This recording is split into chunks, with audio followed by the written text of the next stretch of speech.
Sir मेरा नाम बुरहानुल हक है और मैं डीएसटी इंस्पायर फेलो हूँ यहाँ पे। मैंने last year he department of bio resources join किया और मैं पीएचडी अपना बायोटेक्नोलॉजी में कर रहा हूँ। तो मैंने एज अ ऑर्गेनाइजर भी रोल किया, एज अ मीडिया कोऑर्डिनेटर भी, और मैंने खुद रजिस्ट्रेशन की ताकि मैं खुद भी ब्रेस्ट कैंसर के बारे में और जानकारी हासिल करूँ, और ताकि अपने माँ को, बहन को, जो भी हमारे खानदान में औरतें हैं उनको इस मोहलिक बीमारी के बारे में और इन्फॉर्मेशन दे पाऊँ। मैंने रजिस्ट्रेशन भी की थी और मैंने सारे सेशन सुने, और आई थिंक हर एक स्टूडेंट जो है, या हर एक स्पेशली फीमेल फोक जिनमें ये बीमारी बहुत ज़्यादा पाई जाती है, और वो भी लेटर स्टेज पे, अगर वो अर्ली स्क्रीनिंग के लिए आ जाएंगे तो चांसेस ऑफ ब्रेस्ट कैंसर बहुत कम हो जाते हैं। तो sir breast cancer awareness is a very topical issue. It's one recently इसने सरपास किया था लंग कैंसर को। लास्ट टाइम ग्लोबोकॉन की भी रिपोर्ट आई कि ये फिर से टॉप सेकंड पोजीशन पे आ चुका है।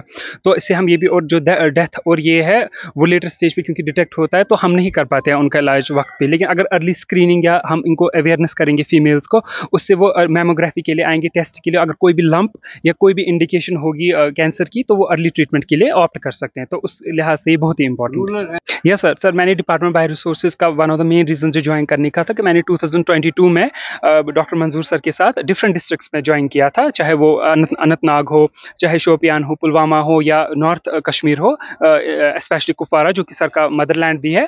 तो मैंने वहाँ पे स्क्रीनिंग कैंप्स और उनके अवेयरनेस प्रोग्राम्स में बहुत शिरकत की थी, और ये मैसेज प्रोपेगेट की थी, specially the modifiable and the non modifiable risk factor, जिन पे हमने फोकस किया था, और बहुत सारी फीमेल स्टूडेंट्स ने फुल पार्टिसिपेट किया था। तो सर यहाँ पे बहुत सारे different like Tata memorial institute आया था, यहाँ पे हमने स्किम जो हमारे leading one of the leading hospitals हैं, जीएमसी श्रीनगर है, वहाँ के डॉक्टर्स आए थे, हमारा हेल्थ सेंटर कश्मीर यूनिवर्सिटी का, सब ने बहुत ही सपोर्ट किया। और मैं I am really grateful to our vice chancellor ma'am, she is propagating these kind of conferences, और वो इनको बहुत सपोर्ट करती हैं। तो आई थिंक यूनिवर्सिटी लेवल का ये करना, और people from all over India and not only India, specially the world had come together, बहुत सारे लाइक डॉक्टर खालिद, वो ऑनलाइन ज्वाइन किया था, तो उन्हें अपनी इंसाइट्स दिए ब्रेस्ट कैंसर के बारे में, तो एक इसका ग्लोबल पर्सपेक्टिव हमें पता चला। यस सर, एक्चुअली मैंने one of the main reasons मैंने पीएचडी भी इसलिए ज्वाइन किया, मैं रिसर्च करना चाहता हूँ ट्रिपल नेगेटिव ब्रेस्ट कैंसर पे। रेजिस्टेंस का आजकल बहुत ही बड़ा इशू हो रहा है, तो उसको टैकल करने के लिए मैं 5 साल की फेलोशिप ले रहा हूँ डीएसटी इंस्पायर फेलो की। तो उस बेसिस पे मैं चाहता हूँ कि मैं ये बहुत कंट्रीब्यूट करूँ इस फील्ड के लिए, ताकि जो ये मोहलिक बीमारी है इस पर हम कंट्रोल पाएँ। Yes sir, definitely. और मैं चाहता हूँ कि मैं पोस्ट डॉक में भी जाऊँ, और एज अ, चाहे मुझे मौका मिलेगा एज अ साइंटिस्ट और एज अ रिसर्चर, अपनी कैपेसिटी में मैं अपना फुल कंट्रीब्यूट करना चाहूँगा सोसाइटी को। अस्सलाम वालेकुम हाज़रीन जी। मेरी एक ऑब्जर्वेशन ये है कि ये एक एकेडमिक एक्सरसाइज थी जो काफ़ी अच्छी थी। इसमें काफ़ी सारे पेपर्स वगैरह प्रोड्यूस हो सकते हैं, एक जर्नल निकल सकता है, या एक बुक एडिटेड वॉल्यूम में निकल सकती है। लेकिन जिस बात की तरफ मैं तवज्जो दिलाना चाहता हूँ वो ये है कि यहाँ पे जो बातें हुई ये एक आम इंसान तक कैसे पहुँचेंगी, ये उस खातून तक जो दूर दराज इलाकों में रहती है उन तक ये मालूमात कैसे पहुंचा सकेंगे हम। तो वन वुड बी, मतलब जिस तरह से हम कहते हैं कि भाई तरसील आमा का किस तरह से इस्तेमाल किया जाएगा, ये कैसे कम्युनिकेट होगा ग्राउंड लेवल तक। मिसाल के तौर पर कुपवारा में कोई खातून है, अगर उसको इस तरह की कोई प्रॉब्लम है तो क्या उस तक हम ये बात पहुंचा सकते हैं, तो बाहर तक ये बात कैसे पहुंचाएंगे। दूसरी बात यह है कि जो हमारा मेडिकल इंफ्रास्ट्रक्चर है, क्या वो इसको अब कहा जाता है, कैंसर को एपिडेमिक कहा जाता है, जिस तरह से कोविड को एपिडेमिक कहा जाता है, आजकल कश्मीर को भी कहा जाता है कि ये कैंसर जो है यहाँ पर एपिडेमिक का लेवल जो है ना इख्तियार कर चुका है, शक्ल इख्तियार कर चुका है।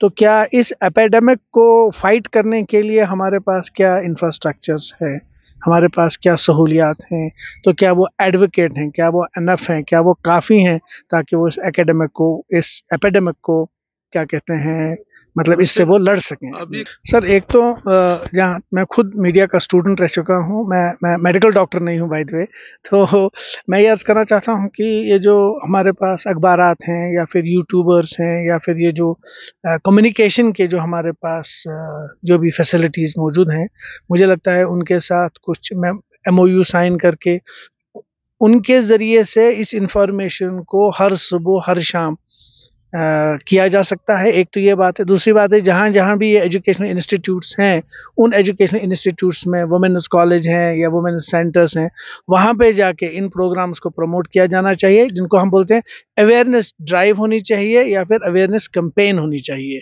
जो वक्त की ज़रूरत है। ये इंफॉर्मेशन दस्तयाब है नेट पर भी, किस तरह का कैंसर है, इलाज कहाँ पर है, और ये इन्फॉर्मेशन इन्होंने बड़ी अच्छी तरह से डिसमिनेट की है यहाँ पर, और ये एक काबिल तहसीन काम है।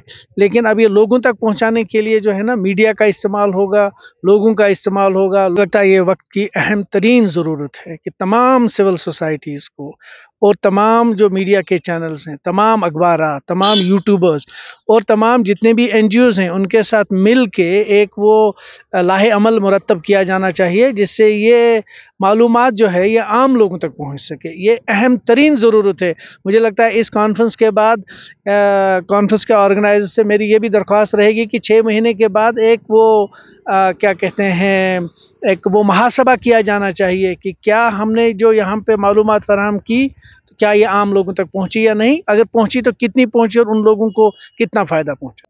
मुझे ये लगता है कि कैंसर, काफ़ी सारे लोग इसके बारे में बात करते हैं, लेकिन मुझे लगता है जब एक घर में एक कैंसर पेशेंट होता है, और मेरी अपनी वालदा का इंतकाल भी कैंसर की वजह से ही हुआ है 2020 में, तो पूरी फैमिली बेसिकली कलेप्स हो जाती है, पूरा पूरा घर का घर तबाह हो जाता है और सड़क पे आ जाता है। तो अगर अगर इसके इलाज के लिए कुछ जो वॉलंटियर ऑर्गेनाइजेशंस हैं, NGOs हैं, बैतुल माल्स हैं, या फिर जो मस्जिद कमेटीज़ हैं, अगर उनकी नज़र में कोई इस तरह का कैंसर का पेशेंट है, मुझे लगता है कि immediately cancer corpus fund create होना चाहिए। हर डिस्ट्रिक्ट लेवल पे होना चाहिए, हर तहसील लेवल पे होना चाहिए, हर ब्लॉक लेवल पे होना चाहिए। तो जो ही कभी कोई कैंसर पेशेंट डिटेक्ट हो जाता है उसकी ये, तो उस कॉर्पस से जो है ना, उस पेशेंट की मदद की जा सकती है।